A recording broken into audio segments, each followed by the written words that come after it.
achei faculdade de gastronomia, me formei em São Paulo gastronomia e fiz uma especialização em gastronomia francesa, Tá, que é uma legal. escola que tem em São Paulo, que é muito boa, que chama Arts de la Table Laurent, que é Tá um bom. chefe francês, que ele é conhecido como chefe dos chefes Tá no bom. Brasil, Uau. que é o melhor chefe que tem, no meu ponto de vista. Uhum.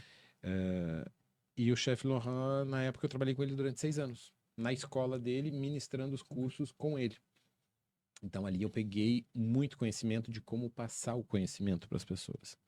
E a base de que ele me passou é uma base extremamente sólida, modéstia à parte. Eu tenho conhecimentos de bases de cozinha que poucos têm divulgados no mundo. Ele trabalhava com Paul Bocuse, trabalhou com vários grandes chefes na Europa, né? Monsieur Guérin, que são tops. Tipo, foram os papas da gastronomia, Alain Ducasse, Jean Georges, Roger Jalou era subchefe dele. Eu tive a oportunidade de trabalhar com esse senhor quando ele foi ao Brasil fazer os eventos. Eu fazia o Cicerone. Cicerone é quem recebia e trabalhava direto, porque eu falava francês. Uau. Então eu trabalhei direto com essas pessoas que são ícones na gastronomia. Hoje Alain Ducasse é um dos homens mais fortes da gastronomia no mundo. Daniel Boulud, aqui do Ritz de Paris, do Ritz de Montreal, desculpa, é o chefe daqui. E trabalharam juntos com o Laurent. Então foi uma gama que saiu na época do Paul Bocuse, excelente, e mandaram o Laurent para o Brasil. Resumindo a história, né? A história dele é muito maior que a minha. Mandaram ele para o Brasil para cuidar do Santo Honoré no Brasil, se não me engano, acho que era no Rio de Janeiro. Então lá eles se separaram, mas toda essa gangue dos melhores chefes da época que trabalhavam com Paul Bocuse se espalharam pelo mundo. E são todos eles a mesma linha, tudo Sim, mesma escola, sim. da mesma cozinha. Que é o que E eu você seguiu. Exatamente. Tá. E aí eu tive a sorte, eu me considero um cara de sorte, mas também eu fiz um trabalho, isso é um tema para outro podcast, mas eu tive que correr atrás para conseguir trabalhar com ele. Tá. Tinha 230 estagiários na fila quando eu cheguei na porta da casa dele para trabalhar. Maria. Aí eu bati na porta. Foi muito engraçado, porque eu me sentei na porta da casa dele, eu ia pra faculdade, saía da faculdade, sentava na frente da porta, assim, e ficava olhando pra uma câmera que tinha. Eu falei, esse cara vai ter que sair um dia, daí eu só entrar. Daí eu batia na porta, daí eu falava, atendia, falava, sim, não, deixa o seu currículo aí na caixinha do correio. Eu imprimi o currículo, pum, botava na caixinha do correio. Daí um dia eu bati na porta, ninguém atendia a porta. Daí um dia tava um estagiário entrando, daí ele falou, o que você tá esperando? Eu falei, tô esperando o Lohan. Ele falou, ele sabe que você tá aqui? Eu falei, sabe, tá me esperando. Aí entrei pra comer o cara de pau dentro da escola, né? Aí comecei a trabalhar com ele. E ele foi. Mas Nossa, foi, cara, eu passei na frente de um monte de gente. Mas Sim. foi a persistência, eu acho que... Ousadia A também. ousadia, foi muita ousadia. Porque, cara, imagina, tinha 230 na época. Estagiários pra trabalhar com ele. Eu entrei e trabalhei. 6 anos com ele. Pra mim, a minha base foi... Isso aí foi a minha base. Tá. A minha base é muito sólida. Eu construí, eu posso, hoje, eu tenho uma casa, mas eu posso construir um prédio em cima da minha base. Tá, O que eu entendi. quiser. Então, tu diria a base da tua cozinha é francesa, não é brasileira. Não, Ah, não boa. é brasileira. Como é que eu vou te dizer? A cozinha brasileira, ela tem técnicas, mas não são tão difundidas quanto as francesas. As francesas foram buscar, os brasileiros foram buscar na gastronomia francesa e os italianos para desenvolver, né?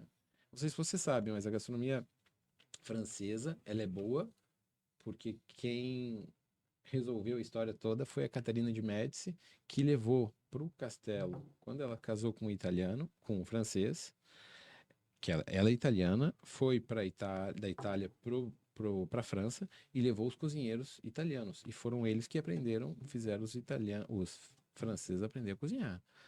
Aí depois a gastronomia se desenvolveu, mas o pontapé inicial começou pela Catarina de Médici. Que veio Historicamente, aí que veio da Itália. Da Itália. Uau, Exatamente. então. Mas não pode falar porque os franceses ficam putos. Tu vai arrumar briga aqui no Quebec, hein, cara? Se bem que os quebecois nem.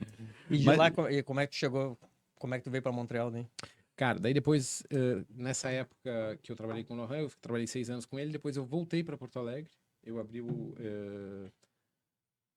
Enfim, eu voltei para Porto Alegre e eu passei numa faculdade e consegui indicações para fazer uma faculdade de Slow Food na época, que era a primeira faculdade de Slow Food em Polenzo, na Itália. O que é Que slow é food? isso? Slow Food é que na época estava entrando naquela coisa de tipo alta gastronomia e com muita técnica, muita química.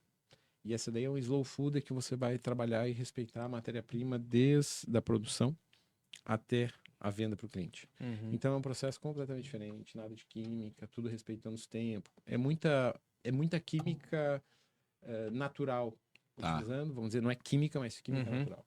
E era em Pollenzo, na Itália. Eu passei para essa faculdade, comecei a estudar italiano e a minha professora de italiano engravidou do meu filho quando eu estava indo embora para Itália.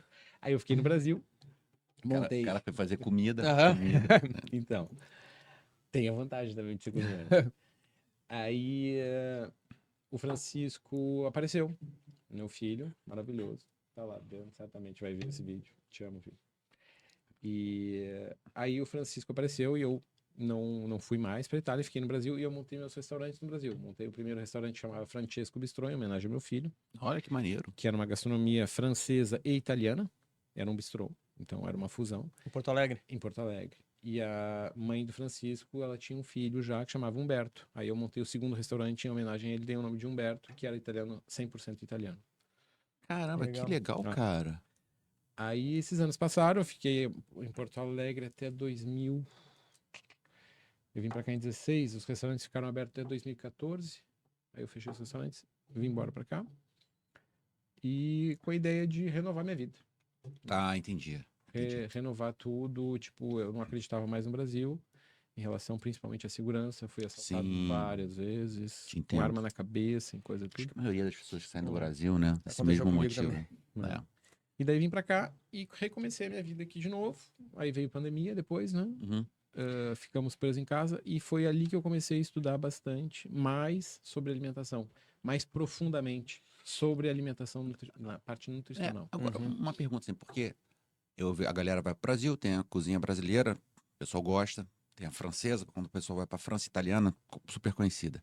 Mas eu vejo muito brasileiro, aliás, não só brasileiro, as pessoas que vêm pro Canadá falam assim: ah, o Canadá não tem comida, a gente tem aqui o poutine, pâté chinois. Agora você quer me botar na saia justa agora.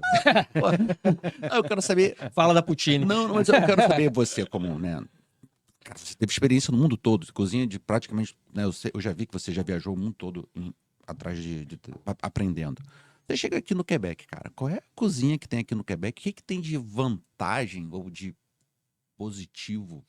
Cara, eu escolhi o Canadá por um motivo, para mim, assim, o francês, que era uma língua que eu falava fluente já, e pela cultura europeia, que eu imaginava que tinha mais, assim, próximo da europeia. E a coisa que me chamou a atenção é que Montreal, em 2016, era o maior número de restaurantes por habitantes no mundo. Sim, Aí eu falei, pronto, é lá que eu vou, né? a gente Meu compete business- com Nova York, by the way. Exato. Agora eu não sei como é que tá pós-pandemia. É. Eu saí do restaurante, né? Eu não tô mais em restaurantes assim, como era antes.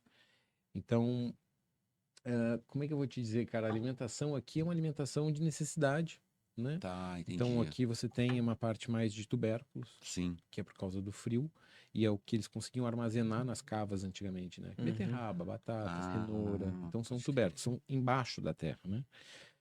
Depois você vai ter alguma coisa, queijo no Quebec é uma coisa jovem. Queijo aqui é uma coisa Olha jovem. só. Tu vê que a quantidade de queijo que a gente tem hoje em dia aqui no Quebec é impressionante. O queijo da Isso. Poutine, ele é daqui, Esse é né? daqui, exatamente. Então, mas eu tô falando o queijo, assim, a indústria de queijo, que tem um monte de queijo aparecendo no mercado, nós estamos falando aí Uhum. do que uns 60 anos? Nem isso. Isso é recente para Muito. tá. Nossa, a alimentação é uma coisa que você tem, são anos que você tem para aprimorar. Tá E bom. eles chegaram muito rapidamente, o canadense ele chegou muito rapidamente nisso. Cerveja, quando eu cheguei aqui, eu não gosto de cerveja, não tomo.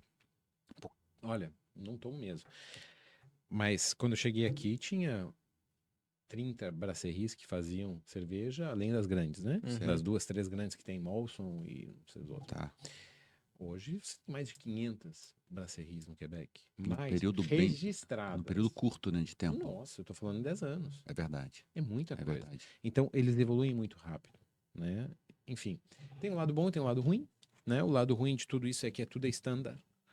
Então, quando você tem uma matéria-prima standard, você perde qualidade, porque você não respeita alguns processos, enfim. Então, é difícil, esse lado é muito complicado. Mas, por exemplo, se você for comprar qualquer produto industrializado entre aqui e Estados Unidos, eu compraria no Canadá, porque eles são extremamente exigentes na parte de Sim, alimentação. sim, eu ouvi falar também já. Muito É, exigente. é. Muito exigente mesmo. Mas como é que eu vou te dizer, cara?